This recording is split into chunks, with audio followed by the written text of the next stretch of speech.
Scorpio, this is for you. Kung kayo ay Scorpio, I need message para sa inyo. Unahin natin ang inyong pag-ibig, Scorpio. Kung kayo ay Scorpio, depende sa inyong sitwasyon. January 15, 2025. Scorpio.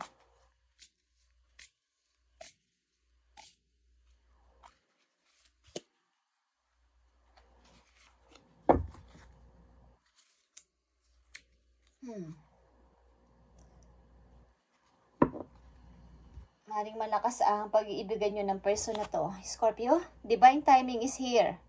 Be patient while things are unfolding. This connection is worth the wait. Something waiting.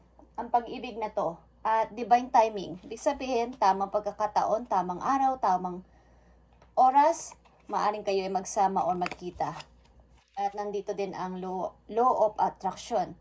You have been manifesting this relationship. Everything you want will soon be yours. Something, i-manifest nyo ang relasyon na to kung kayo is kayo. Someday. Okay, Scorpio? Kung kayo is kayo, something manifest is kailangan dito or mahabang pasensya para sa relasyon na to. Uy. Maaring mahabang pasensya ang kailangan dito para kung talagang kayo is kayo. Waiting. Waiting for your love. Okay. Scorpio, tingnan natin ang message for you. Dito sa pag-ibig na to, kung kayo ay sangkot sa pag-ibig o sa kung kayo umiibig. Scorpio, kasalman ito o kasintahan nyo pa lang. Tingnan natin. Pangarap nyo magkaroon ng happy family. Yeah, Scorpio.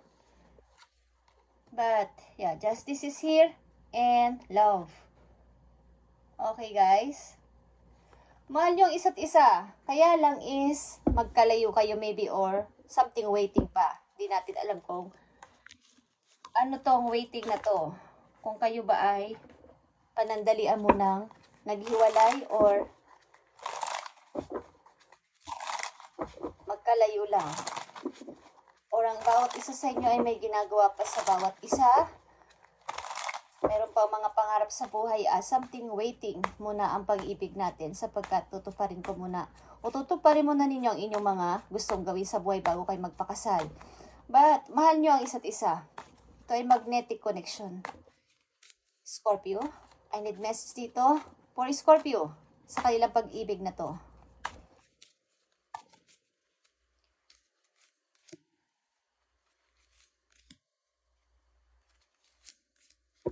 Pag-ibig ng mga Scorpio is destiny.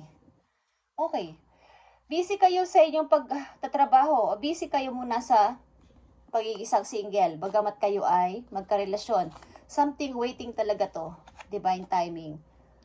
Okay, 4 of Swords and 5 of Pentacles. Maaring may iba't iba kayong ginagawa sa isa't isa ng yung person at happy naman kayo sa inyong relasyon, kaya lang hindi kayo muna magkasama. Meron pang waiting pa ang pag-ibig na to para sa dalawang nagmamahalan. Okay? Something na meron pa kayong binubuo para sa iyo sarili, pangarap para sa inyo sarili at hindi pa ngayon. Kaya ang ilan sa inyo ay kasal at something na hindi pa pwede ang pag-ibig na to dahil kayo ay nakatali pa. Okay. Scorpio, tingnan natin ang inyong maaring situation ngayong January 15. Ang reading na to ay January 15 to 2025. Ay nangyayari na to sa inyong kasalukuyan. At hingi tayo ng advice dito sa inyong sitwasyon. Message mo sa mga Scorpio. January 15, 2025. At kung may kilala kayong nagsiselebrate ng birthday ngayong January is happy birthday, Scorpio. Ilan sa mga kilala nyo, kamag-anak nyo, asawa nyo, or mga anak nyo, okay? Scorpio. 10 of Cups is here. I'm happy.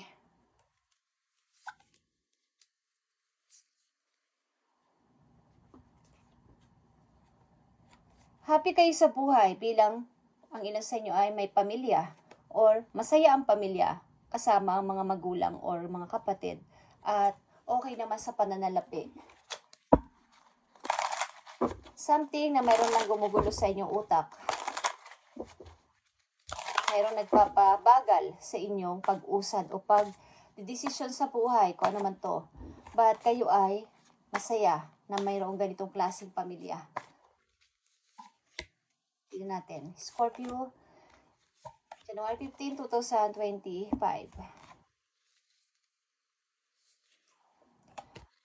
Kumbaga, hindi pa sapat. Hindi sapat yung money ko.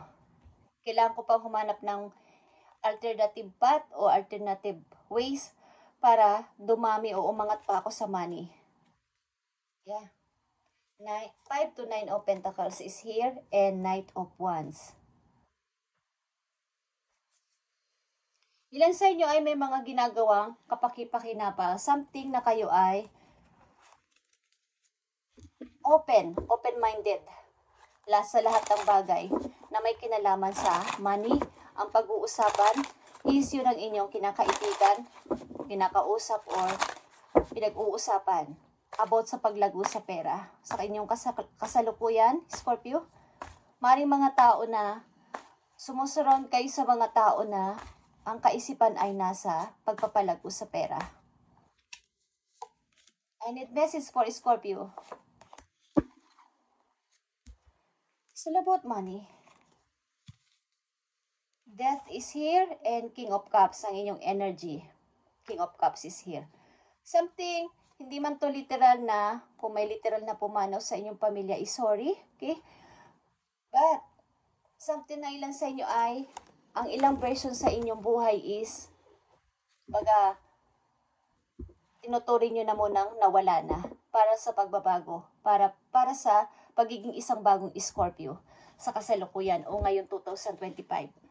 Maaring kailangan muna ninyong yung dating Scorpio ay iiwan ko na at ngayon 2025 ay bagong Scorpio na ang makikita nyo para sa akin. Pag-angat na sa money ang gusto ko ngayon 2025. Pag-angat na sa kaperahan ang gusto kong pag-usapan. Ang mga taong makikilala ko o kakasamahin ko ay yung may mga pagpaplano about sa future. Okay, yung lumang Scorpio ay iniwan nyo na noong 2024. Okay, message for Scorpio, January 15, 2025. At ang karamihan sa inyo is maaring may mahal na waiting pa. Something divine timing or minamanifest nyo ang connection na to. But, nagmamahalan kayo ng person na to. Nandito your desire is within reach. Have faith as everything is working in your favor. Okay, see? The more na inyong minamanifest ang isang bagay o target sa buhay is, yung desire mo ay, yung pinapangarap mo ay, makakamit mo pagdating ng panahon. Malay nyo bukas, sa isang linggo o sa isang buwan, o sa mga susunod na buwan, because ang kapalaran ay nasa favor nyo ngayong taon na to. But, kailangan ay magkaroon kayo ng matatag na paniniwala na mangyayari ito, Scorpio, at mangyayari ito. Okay? You've got the power. Use your abilities to resolve this situation. You can do it. Okay, kaya mo to, Scorpio. Kailangan lang ay magpakatatag ka at magkaroon ng mahabang pasensya at faith doon sa taas, kay Lord, kay Universe, sa inyong mga ancestors, na matutupad ang inyong minamanifest, maging pag-ibig man to o sa karir nyo. Maaaring ang mga nanditong Scorpio sa reading is bagong Scorpio na ngayon 2025. Kumbaga yung inyong dating old version ay inyong pinatay na noong 2024 at bagong Scorpio na ang makikita nyo ngayon. Yan ang pangako nyo sa inyong sarili. Okay, Scorpio, tingnan natin pa ang message sa inyo, yes or no. Kung ano man to. I need message for Scorpio. Ano bang gusto mo sabihin sa mga Scorpio?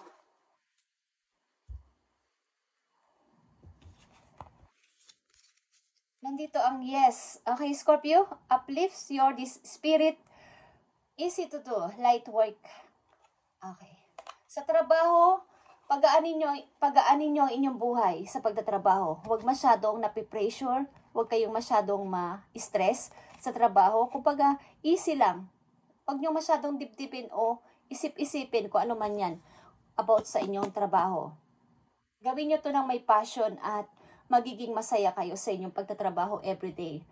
Kung kayo nagtatrabaho sa company, kung may mga pasaway na mga tao sa paligid, is gawin nyo madali lang. Huwag nyo masyado silang intindihin at mapapadali ang inyong trabaho at magiging okay kayo.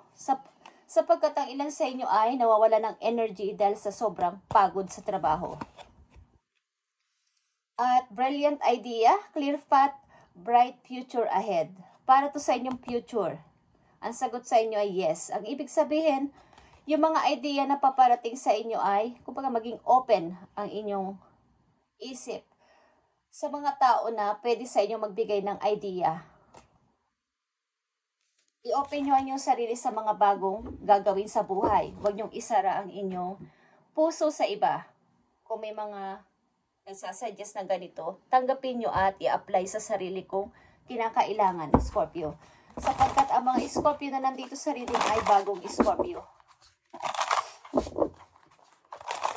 Maaari ding literal na may nawala sa inyong buhay at sorry kung ito ay nangyari. But sa pagkakataong ito, kung nangyari man to literal is maaaring doon kayo nagising na kailangan ko maging bagong Scorpio this year mula ngayong taon na to. Okay? Dahil sa inyo ay maaaring yung old version ninyo ng 2024 ay inyo nang tinanggal at bagong Scorpio na kayo ngayon. Message mo sa mga Scorpio? Nakita nyo ang lighthouse. Don't doubt your worth. Huwag mong pagdudahan ng iyong kakayanan simula sa araw na to. Huwag mong pagdudahan ng iyong mga idea.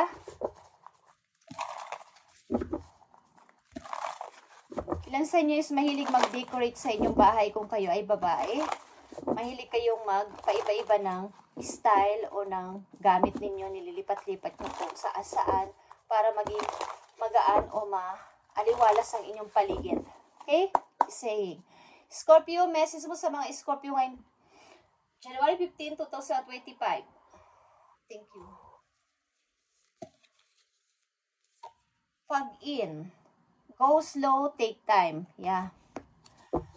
Tuloy-tuloy lang sa buhay, Scorpio, maging may kumbaga sa weather is minsan maulap, minsan maulan, minsan mainit. Sasaan ba't kumbaga uulan, sasaan ba't titigil din yung ulan? Maulap, bukas sisikat ng araw. Ibig sabihin sa problema sa buhay. Bagamat may problema ngayong buwan na to, ngayong linggo na to, aalis at aalis yan. Huwag kayong masyadong magpa-apekto sa ilang Scorpio na nandito sa reading. Magiging maaliwalas din ang kalangitan. Nakikita nyo ba kapag maulap, maya-maya lang magugulat na lang kayo is bigla na lang umaaliwalas yung nawawala yung mga ulap, nagiging blue sky. Okay? Kahit sa subject na math, hindi pwedeng walang solution. Hindi pwedeng walang answer. Pag mahirap ang pag-iisip kung paano, may iba't ibang technique how to solve. Ganon din sa buhay na tao, sa problema ng buhay ng mga tao sa mundo. May iba't ibang technique at strategy ginagawa ang mga tao para mabuhay, para masolusyonan ang problema. Katulad din ng subject na math. Okay? May iba't ibang technique. How to solve na mas madali, mas shortcut. Ganon din ang magiging buhay ninyo.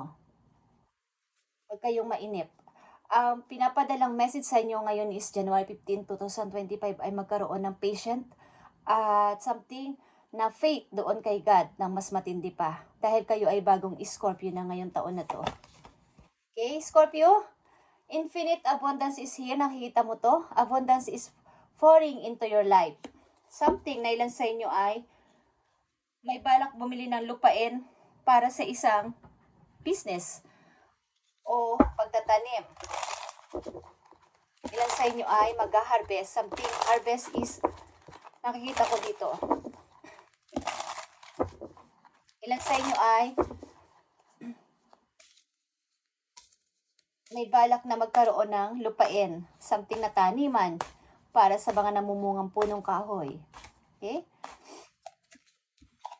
Scorpio, may pinamimilian ka na ngayon 2025. Maaaring ito ay 2 career or 2 person. Tingnan natin ang message for you. I need 2 messages lang dito for Scorpio. Ngayon, January 15, 2025.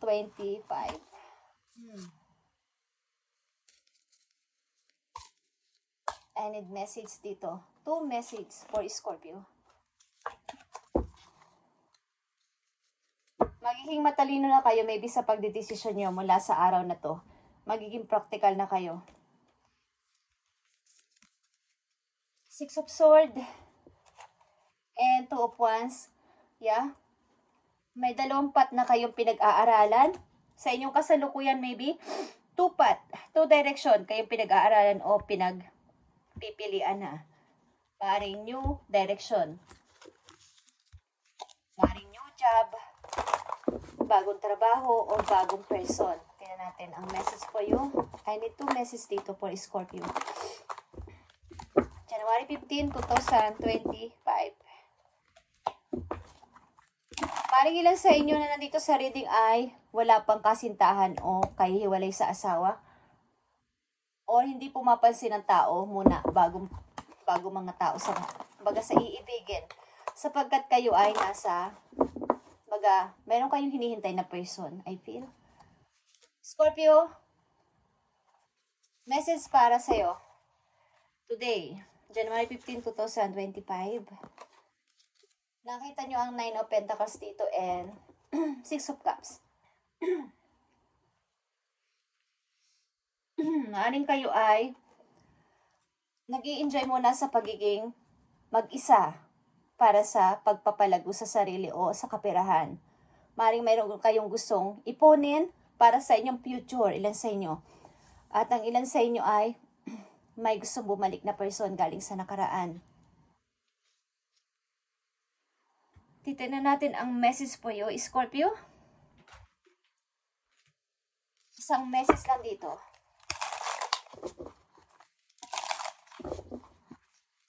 Isang message pa po yo.